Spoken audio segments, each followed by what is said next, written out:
deuxième édition de la conférence internationale sur l'émergence de l'Afrique nous donne d'heureuses et non moins délicates occasions de faire le bilan des progrès accomplis sur notre continent dans la voie de son développement, d'apprécier nos ambitions d'émergence et de convenir des orientations et des mécanismes opérationnels pour rompre avec les échecs, retards, dérivations du passé et porter l'Afrique et nos pays respectifs à la proie de leurs dividendes démographiques, leur permet d'espérer en une génération, celle d'un continent, dont le poids économique dans le monde excédera la proportion de population mondiale qui l'habite. Pour réussir cette émergence, l'Afrique a besoin d'être plus innovante, plus productive et plus compétitive. L'espoir est permis parce que nous sommes déterminés. En effet, l'Afrique a amélioré ses résultats économiques et sociaux en 2015 en enregistrant une croissance réelle de son produit intérieur brut global de plus de 5% par an. Toutefois, cette performance est très en deçà de celle des pays émergents d'Asie.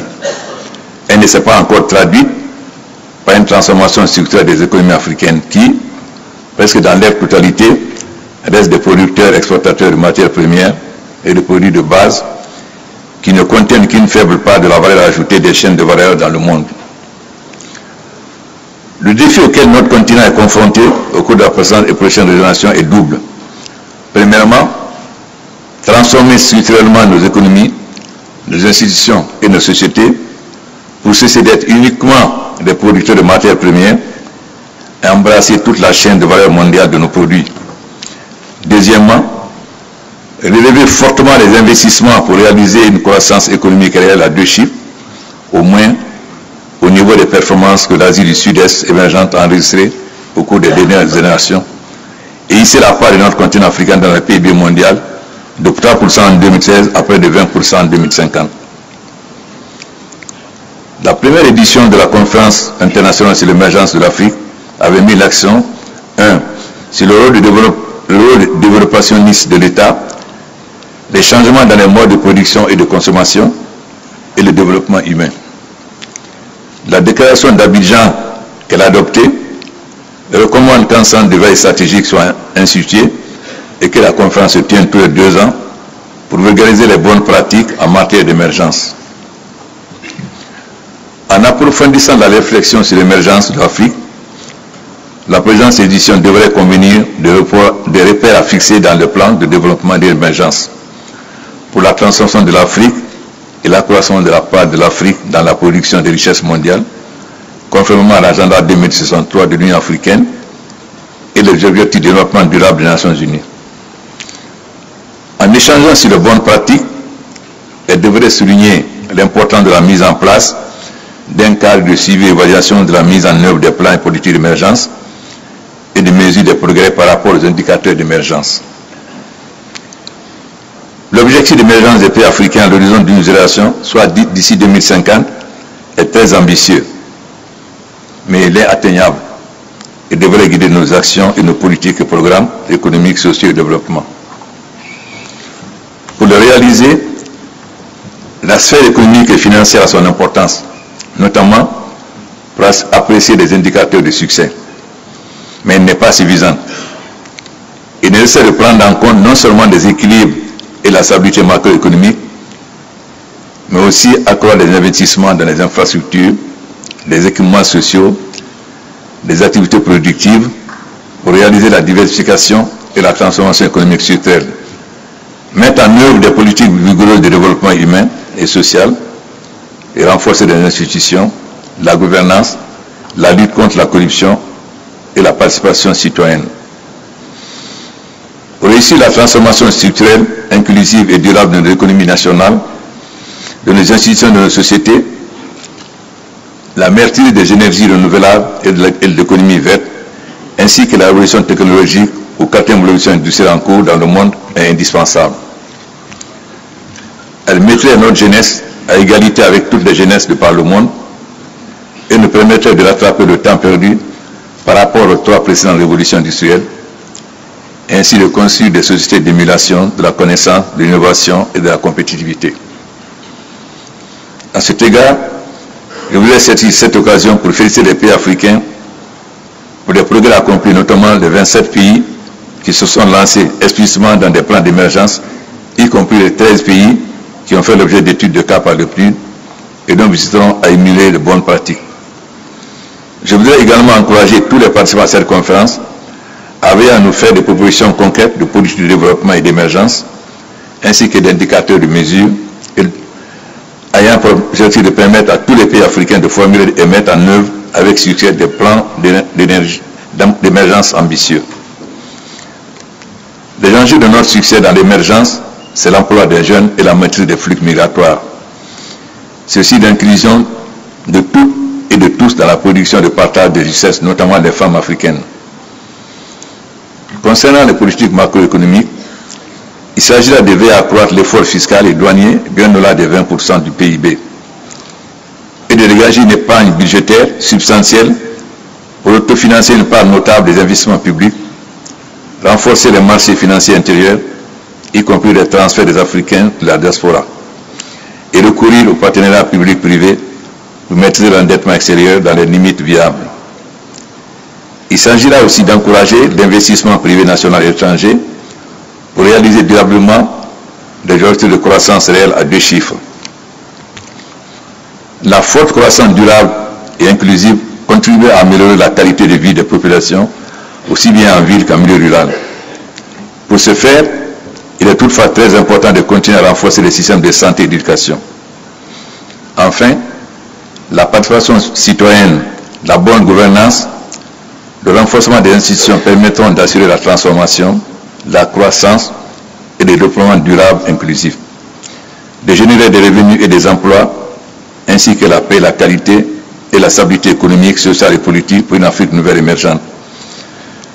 Concernant la Guinée, pendant la période coloniale, la Guinée était de toutes les colonies françaises celle qui avait le meilleur destin. On était à la fois un scandale géologique et un scandale agricole. Lorsque la France a constaté qu'il allait perdre la guerre d'Indochine, ils ont décidé de faire de la Guinée le remplaçant du Tonkin pour fournir le riz à toute l'Afrique occidentale. Alors, comment expliquer qu'avec tous ces avantages, pendant la période coloniale, l'agriculture guinéenne dépassait l'agriculture ivoirienne? Nous exploitions 200 000 tonnes de bananes. Comment expliquer donc qu'avec tous ces avantages, nous sommes aujourd'hui un des pays les moins développés? Lorsque j'ai été élu en 2011, on n'avait même pas de relation avec les institutions internationales. Alors que les autres pays avaient eu le PPT depuis des années, nous, on était au banc. Et l'inflation était à 21%. Lorsque j'ai été élu, j'ai demandé au Fonds monétaire de venir me faire les lieux. Quand ils ont fait l'état des lieux, j'ai regretté d'avoir voulu être président en Guinée quand j'ai vu quelle était la situation.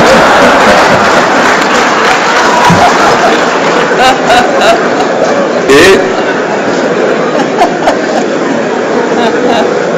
en 2010, le déficit budgétaire est de 12%. Le Fonds monétaire m'a imposé de passer à 2% en une année. Nous n'avons pas droit, bien sûr, au crédit. On n'avait droit qu'au crédit concessionnel, mais personne ne faisait le crédit concessionnel. Mais, grâce à la mobilisation du peuple de Guinée, à qui j'ai dit la vérité, j'ai dit que la Guinée est dans un trou, alors nous devons serrer la ceinture. Et grâce donc à la mobilisation du peuple de Guinée et la coopération avec les syndicats, nous avons pu obtenir le PPTE. Malheureusement, au moment où notre économie prenait son envol, nous avons eu la même maladie que le Libéria et la Sierra Leone, l'Ebola, qui a mis notre économie à terre.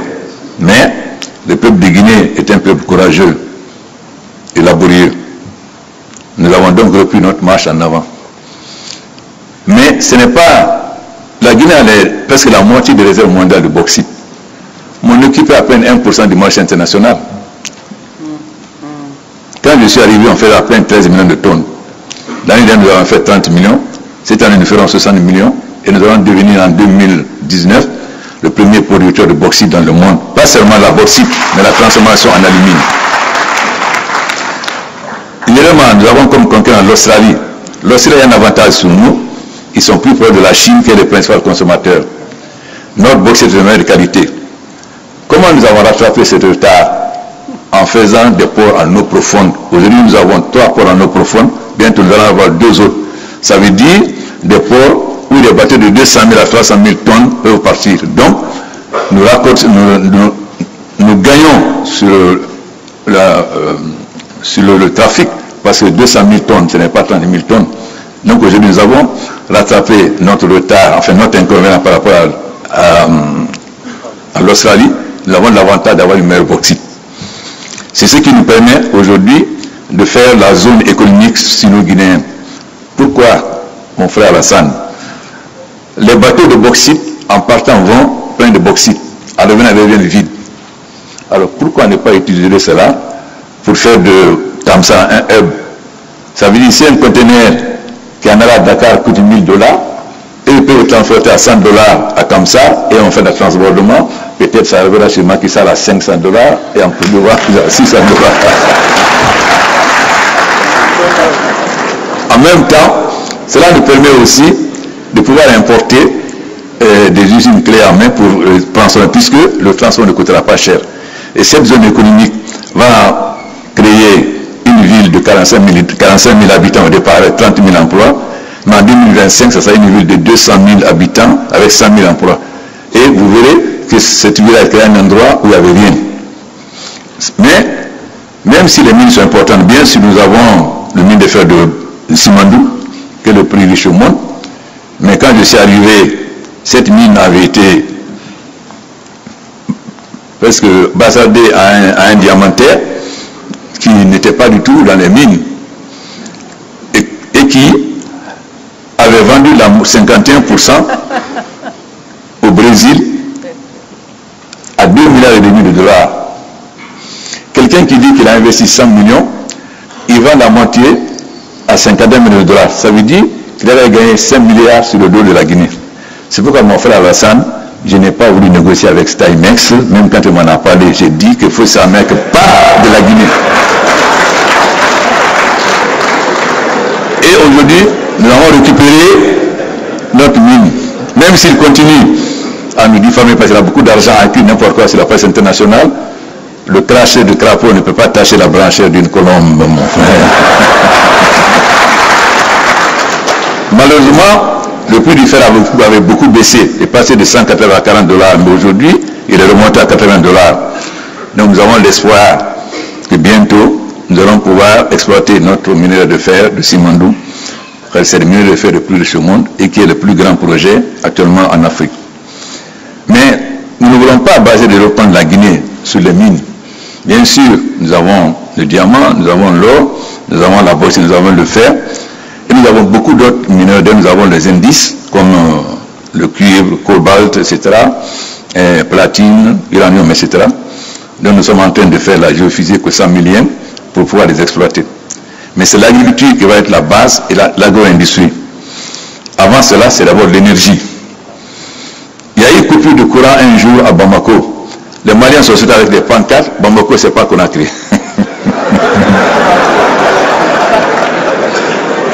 Mais aujourd'hui, les populations de Conakry ici peuvent sortir avec des pancartes pour dire Conakry, c'est pas Bamako. Pourquoi? Nous avons commencé à faire les barrages. Nous avons fait le barrage de Karita, qui fait 240 MW. Nous avons commencé à construire le barrage de Swapiti, qui fait 450 MW. Nous avons lancé l'appel d'offres du barrage de Kukutamba dans le cadre de l'OMVS, qui fait 200 MW et qui va pouvoir surtout servir le Sénégal et le Mali. Nous avons lancé, je serai en train de finir le tir de faisabilité de Foumi. Le barrage de Foumi est très important. Pas parce qu'il donne 90 MW, mais parce qu'il va permettre d'irriguer en Guinée plus de 100 000 hectares en Guinée, plus de 100 000 hectares au Mali, plus de 100 000 hectares au Niger et au Tchad. Donc c'est un barrage qui est fondamental. Donc notre première bataille aujourd'hui, c'est l'énergie. C'est pourquoi lors du COP21, nous avons exigé qu'on nous accompagne pour l'énergie, ce que nous avons obtenu. Ensuite, après l'énergie, c'est évidemment la maîtrise de nouvelles technologies. L'Afrique a raté les 3 premières révolutions industrielles. Nous ne devons pas rater la 4e révolution industrielle. Cela est fondamental. Mais si nous ne pouvons pas le faire, comme dit le président de la BAD, si nous n'avons pas l'énergie, parce que l'énergie nous permet de... Comment voulez-vous que les enfants puissent aller sur Internet s'il n'y a pas d'énergie? Nous avons fini la construction de 4000 km de fibre optique et l'autoroute. Maintenant, nous commençons à construire la fibre optique entre l'autoroute et les villes. Ensuite, nous allons construire avec la collaboration de la Chine 4 grandes universités et surtout, nous développons l'enseignement professionnel. Car malheureusement, souvent l'enseignement supérieur en Afrique forme des chômeurs. Donc, nous devons privilégier l'enseignement professionnel et surtout, nous devons faire en sorte que notre enseignement soit au service de notre économie. À quoi ça sert de former des licenciés en droit dans un pays où notre force, ça sera les mines, l'énergie et l'agriculture? Mais l'agriculture et l'agriculture doivent être fondamentales. Nous avons l'ambition de devenir autosuffisants d'ici 2 ans, mais le riz, le paysan mange, ça ne lui apporte pas de revenus. C'est pourquoi nous avons relancé sérieusement la culture d'exportation.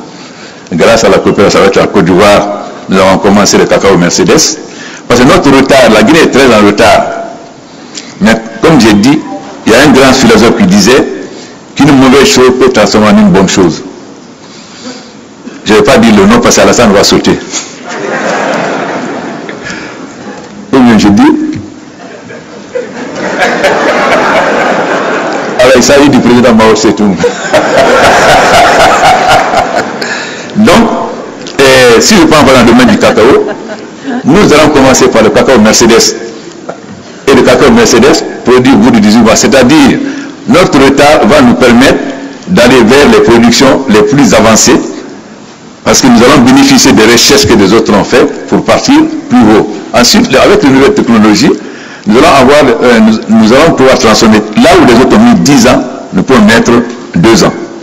L'année dernière, j'ai dit que nous allons faire 200 000 hectares d'anacarde.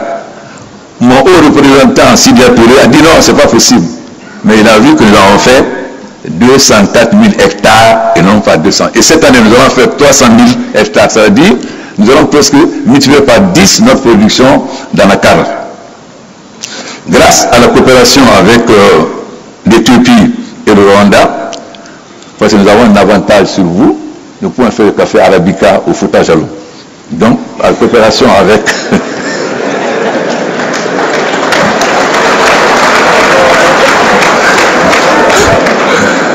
Et là aussi, nous bénéficions des recherches des autres.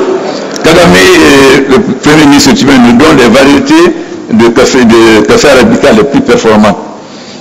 Donc, nous avons coopéré aussi avec nos frères du Burkina, qui vont non seulement nous donner des semences de coton, mais aussi nous envoyer des encadreurs, parce que la Haute-Guinée, c'est la savane. Comment pouvez-vous expliquer que le Mali puisse faire 500 000 tonnes de coton et que nous, on était à 20 000, on est tombé, quand j'arrive, on était à 2 000. Mais pourquoi nous ne pouvons pas faire autant de coton que le Mali? Alors nous allons relever ces défis. Ensuite, aussi le sésame. Parce que nous voulons que le paysan développe une culture de sésame. Grâce à notre frère ami Bouhari et au Brésil, nous allons lancer la production de soja. Donc, notre agriculture doit être la base de notre développement. Non seulement les cultures vivrières, mais les cultures d'exploitation. Mais nous ne voulons pas... L'Ebola nous a donné une leçon. Il faut transformer les matières premières sur place. Donc, nous ne faisons pas seulement l'anacarde, en même temps nous faisons 2 usines d'anacarde. C'est-à-dire à partir de l'année prochaine, notre anacarde ne sera pas exportée brute. Hier, on importait du ciment, aujourd'hui on est devenu exportateur de ciment. Hier, on importait la farine, aujourd'hui on est devenu exportateur de farine.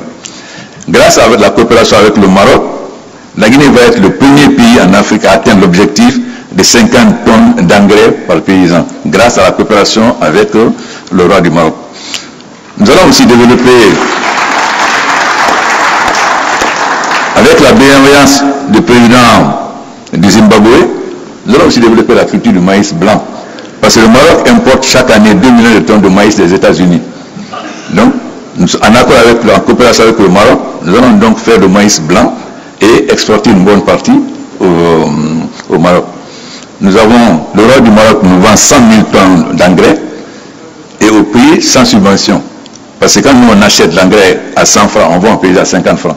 Donc il nous vend l'engrais au prix auquel on donne aux paysans. Ce qui va nous permettre donc d'usure engrais, non seulement pour les cultures vivrières, mais aussi pour les cultures d'exportation. Donc, l'Afrique, une population jeune, c'est une chance, mais aussi un danger. Une chance si nous arrivons à leur donner du travail, mais une bombe si nous n'arrivons pas à leur trouver du travail. Le terrorisme, pourquoi? La pauvreté et l'injustice.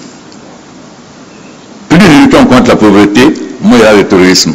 On ne pourra jamais vaincre le terrorisme par les armes. Nous ne pourrons vaincre le terrorisme que si nous développons et qu'il y a une juste répartition des richesses au niveau des populations les plus vulnérables, qui sont des jeunes et les femmes.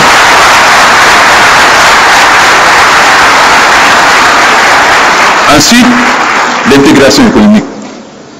Mais nous avons beaucoup de bauxite. On peut faire de l'alumine, mais pourquoi pas de l'aluminium? Si vous avez remarqué, en Afrique avant, on utilisait beaucoup de bois pour les portes. Mais maintenant, on utilise de plus en plus d'aluminium. Ça veut dire que l'aluminium, nous avons non seulement le marché chinois, mais nous avons le marché africain. C'est-à-dire que l'Afrique sera demain un marché plus important pour l'aluminium que la Chine. Mais nous ne faisons pas attention au changement en Afrique. Donc, ce n'est pas seulement la Chine. Nous avons les mêmes avantages avant que la Chine. Nous avons une main-d'œuvre moins chère. Mais on n'avait pas la maîtrise technologique. Il y a un changement fondamental qui vient de se faire aujourd'hui. Le développement de la Chine était basé sur l'exportation. Aujourd'hui, le développement de la Chine va être basé sur le développement interne. Ça veut dire que la main-d'œuvre sera de plus en plus chère. Au moment où on a une main-d'œuvre moins chère et on maîtrise la technologie, ça veut dire qu'on a un double avantage. Non seulement c'est un grand marché africain si nous avons une éducation économique, mais nous allons devenir l'usine du monde et remplacer la Chine. Car si nous transformons les matières premières sur place, mais cela suppose que nous changions nos petits nationalismes. Vous savez, l'Afrique, on dit que nous sommes l'avenir du monde, c'est vrai, mais pour cela, faudrait-il que nous-mêmes, nous ayons confiance en nous-mêmes. Ce qui manque à nous, chefs d'État africains, c'est que souvent, on n'a pas confiance à nos hommes d'affaires. On pense que les Européens font mieux. Mais, il commence à y avoir un changement. Dernièrement, quand j'étais en visite d'État au Sénégal, j'ai été avec mon frère Macky Sall, à Damniadio. On a vu là qu'on commence à favoriser les entreprises africaines. Il faut qu'on ait confiance aux hommes d'affaires africains. Parce qu'ils sont africains, ils sont chez eux. Et ils peuvent développer mieux que les étrangers. Perdons le complexe, parce que nous avons encore, surtout nous les francophones, plus que les anglophones d'ailleurs, ce complexe.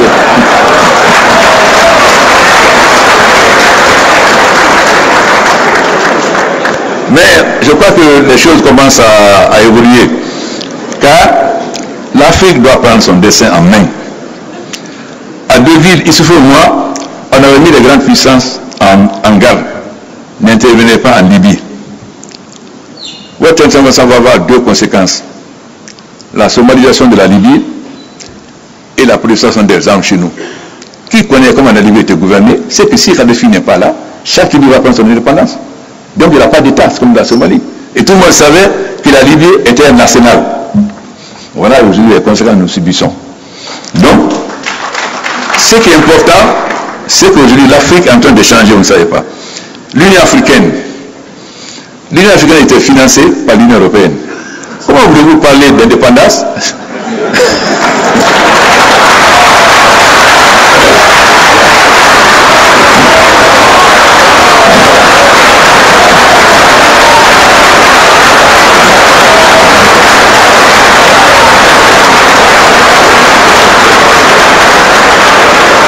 Mais cela est en train de changer. À Kigali et à Addis, nous avons décidé que chaque pays africain consacre désormais 0,2% de ses importations à financer.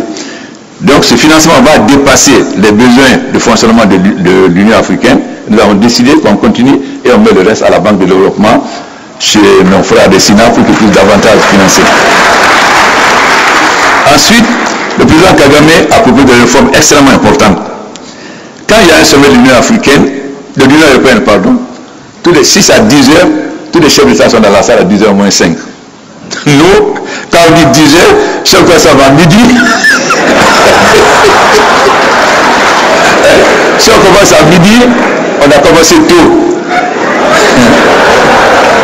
Vous avez des présidents qui viennent jusqu'à 10, 16, et la matinée, ils laver le repas, alors que la conférence dure 3 jours. Pourquoi? Et ensuite, nous sommes fatigués par les ministres des Affaires étrangères, ou même des ambassadeurs. Nous avons donc décidé désormais que s'il n'y a pas un président, seul le vice-président ou le premier ministre prendra la parole. Celui qui envoie son ministre des Affaires étrangères, il n'aura pas la parole, encore moins un ambassadeur. Et beaucoup d'oiseaux de mauvais augure pensaient que l'arrivée du Maroc allait faire éclater l'Union africaine. Mais ce qu'on n'a pas compris, c'est que les chefs d'État africains ont compris qu'aujourd'hui, avec le danger du terrorisme, l'immigration clandestine, l'accès au développement, l'énergie, la lutte contre le climat, nous ne pouvons pas nous diviser sur un seul problème. On peut avoir des divergences, mais ce qui nous unit est plus important. La preuve, le Maroc est rentré par consensus et l'Union africaine est sortie plus forte qu'avant. Voilà le changement donc.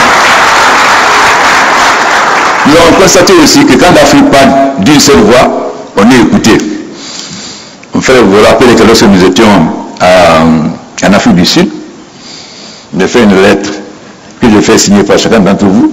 Vous m'avez dit, encore, tu es revenu à tes habitudes, la fin, l'émotion. Mais nous avons écrit au président Hollande pour dire, voilà nos objectifs. Si le COP 21 n'emplit pas ces objectifs, nous ne voterons pas. Et nous avons donné à tous les ministres de s'abstenir. La conséquence, nous avons obtenu que 2015, 2016, 2020, qui nous constitue 10 gigawatts, nous avons obtenu si on voulait sur le climat, etc. Donc, quand l'Afrique parle d'une seule voix, elle est écoutée. C'est en partant de là que nous avons décidé d'innover au niveau du geste de la gestion de l'Afrique. Nous avons donc multiplié les chefs d'État, chacun parlant d'une voix. Je viens donc de charger notre frère Alassane, étant donné que c'est mon conseiller économique compétent. C'est lui donc qui est chargé du dossier 2063. Ça veut dire qu'il doit nous donner une feuille de route et au prochain sommet présenter quelque chose de très concret. Parce qu'il y a notre problème. On prend des résolutions. Kagame a compté 1500, mais il n'y a pas de suite. Désormais, nous prenons une ou deux résolutions et le sommet de juillet doit être un sommet de contrôle. Parce que si on prend des décisions, il faut que ça soit contrôlé. C'est ainsi que le roi du Maroc a le dossier de l'immigration, le président Bouteflika, le dossier du terrorisme, le président Issoufou, la zone de libre-échange, le président du Tchad, l'application du dernier notre mot d'ordre, l'hémographie pour la jeunesse, etc. Donc, ça veut dire que chacun doit travailler avec le commissaire en exercice, faire en sorte que sur tous ces domaines, on progresse. Parce que si on progresse, le commerce intra-africain de combien? À peine 5%. Parfois, pour aller de Conakry en Éthiopie, il faut passer par Paris. Ou pour aller de Conakry en Éthiopie, il faut passer par Londres. Donc, c'est fondamental que nous... Et je suis d'accord avec le président Macky Sall. C'est pourquoi nous avons comme programme de faire le chemin de fer Conakry-Bamako. Mais Macky, je te préviens.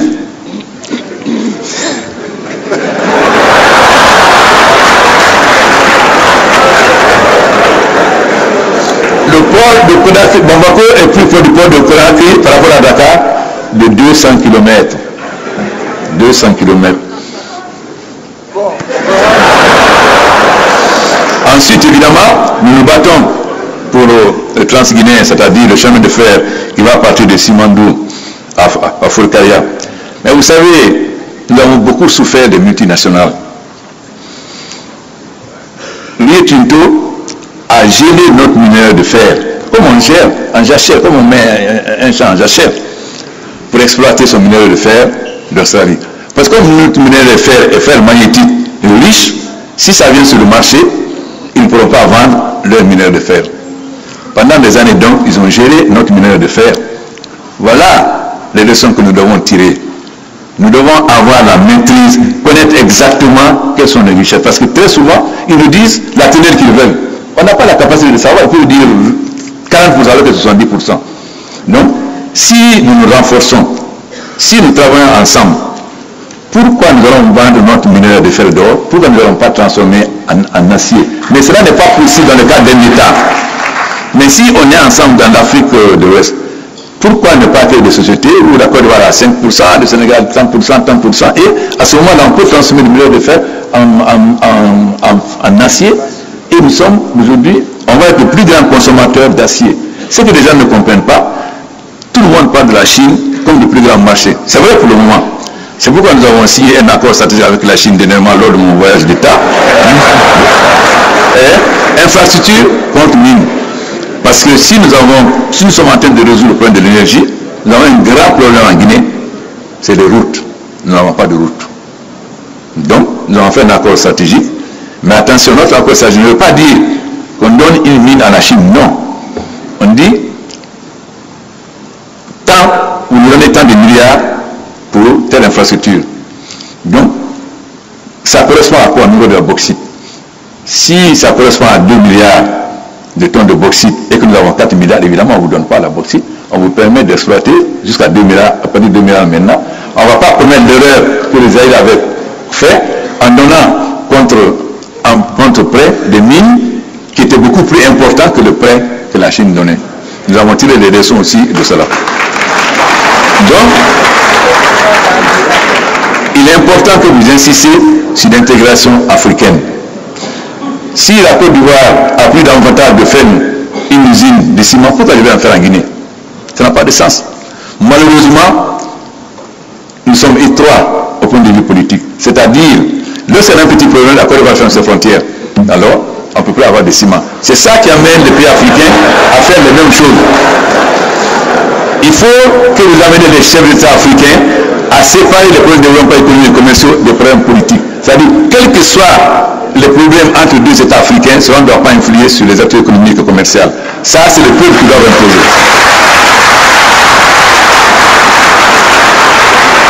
Mais ça, vous devez nous l'imposer. Parce que quand vous laissez entre nous, on ne le fera jamais. Il faut se dire la vérité, on ne le fera pas. Mais la jeunesse africaine va nous pousser aujourd'hui à le faire. C'est une jeunesse consciente qui va sur Internet, donc, qui sait ce qui se passe dans le monde. Voilà donc ce que je souhaitais vous dire, en souhaitant que nous collaborions pour transformer la matière première sur place. Tous les jours, quand vous prenez France 24, tant de morts dans le désert libyen, tant de morts en Méditerranée. Mais est-ce que cela n'interpelle pas la conscience des chefs d'État africains? C'est une honte pour nous de voir nos enfants mourir comme ça. Et quand c'est les Africains, on dit des immigrés. Quand c'est leur côté, on dit les migrants. Voilà. Donc, j'interpelle, mais je peux me permettre, je ne suis plus âgé qu'eux. Donc je peux les interpeller. J'espère que nous allons faire en sorte que l'intégration africaine, la CEDEAO a beaucoup avancé sur l'intégration économique, mais zéro sur l'intégration politique. Nous sommes en retard par rapport à la SADC et l'Afrique de l'Est au point de vue d'intégration politique. Parce que nous sommes encore trop attachés à l'ancienne puissance coloniale. Coupons le cordon ombilical et soyons africains.